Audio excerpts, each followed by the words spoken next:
This is Harney's Offshore Litigation Podcast. My name is Ian Mann, and I am delighted to be joined by my colleague here in Hong Kong, Paula Kay. Welcome, Paula.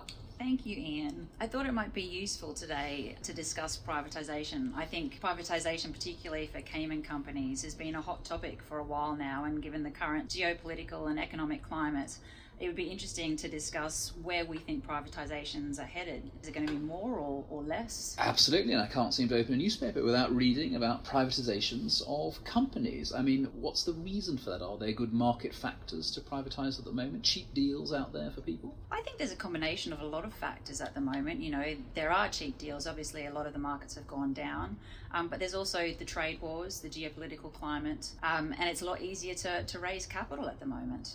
And just to date this podcast, we are really still at the epicenter of COVID-19, I suppose we should say, and hence the pressure, the downward pressure on stock exchanges around the world has been enormous. And people have retreated into really, really safe assets, you know, FANG, the big technology companies, and there may be companies out there who think, you know, right now is probably the best time to exit. There's also more options now as well. You've got the different exchanges in Shanghai, particularly the Star Market and Hong Kong. You know, we're looking at privatisations both from US and Hong Kong at the moment. Oh, I see. I mean, or I suppose another option is you might privatise off NASDAQ and then relist in Hong Kong or Shanghai. Quite a popular option. In fact, some companies have obtained dual listings, so they're US and Hong Kong, and that just gives you then some optionality, so to speak, in the future.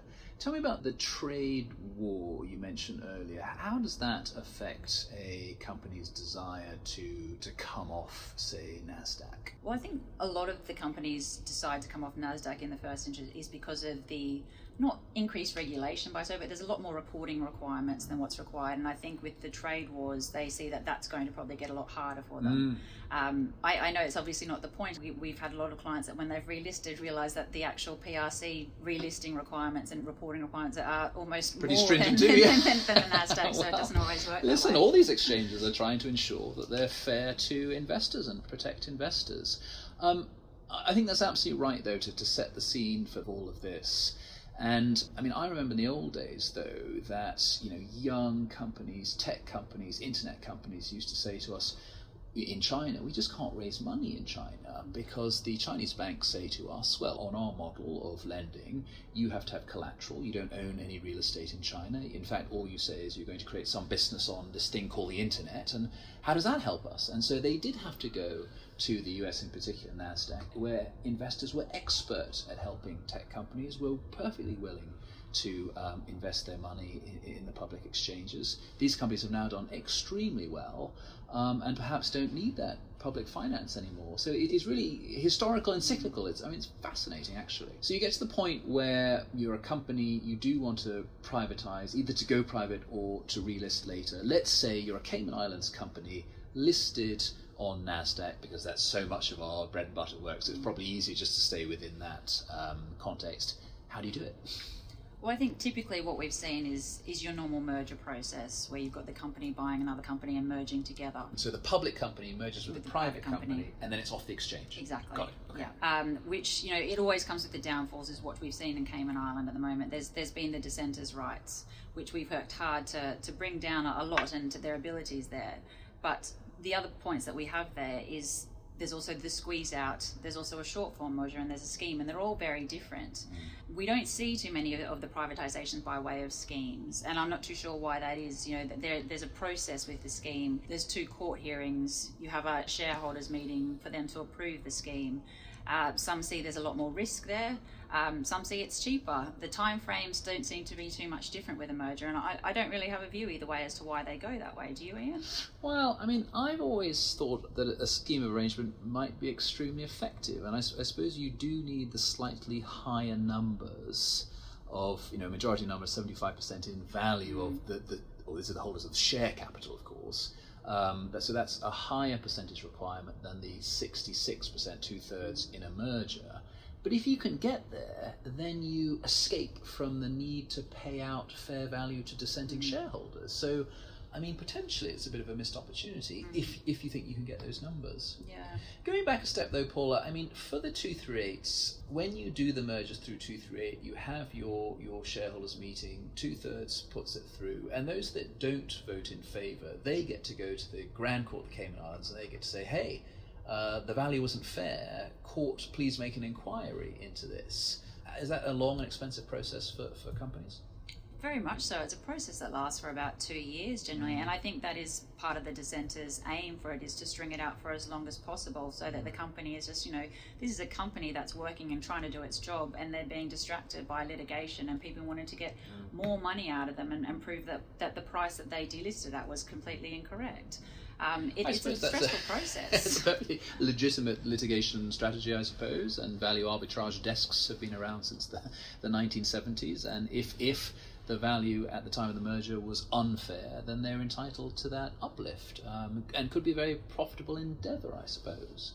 It could be, and I think it is seen that way by a lot of companies now that we've seen dissenting in these process. But yeah, it is a difficult process for the companies. And it comes with a trial at the end of it as well, which once again is more expensive and a drawn out process. So, well, maybe we need to try and persuade people to use schemes a bit more, but tell me about this exciting process of a short form merger. Is that a sort of little neat trick you found?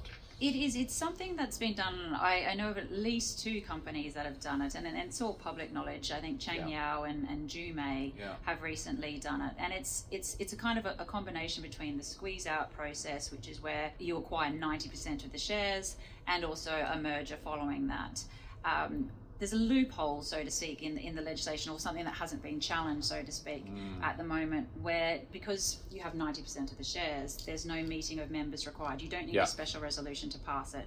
And when you have a normal 238 merger, what is actually required is the dissenters need to provide a notice before the meeting and then after. And if there is no meeting, then dissenters cannot provide their notice, and that's the logic or the argument behind a section 2337 or short form merger. So it is a process that allows the company, yes, there is a 2-step process of making the offer, getting the people to sign up and agree to the price that they're offering, and then essentially it's a compulsory buyout for the remainder of the shares. Compulsory buyout, so like a squeeze out, and no room for finding a fair value or seeking the court's assistance with that.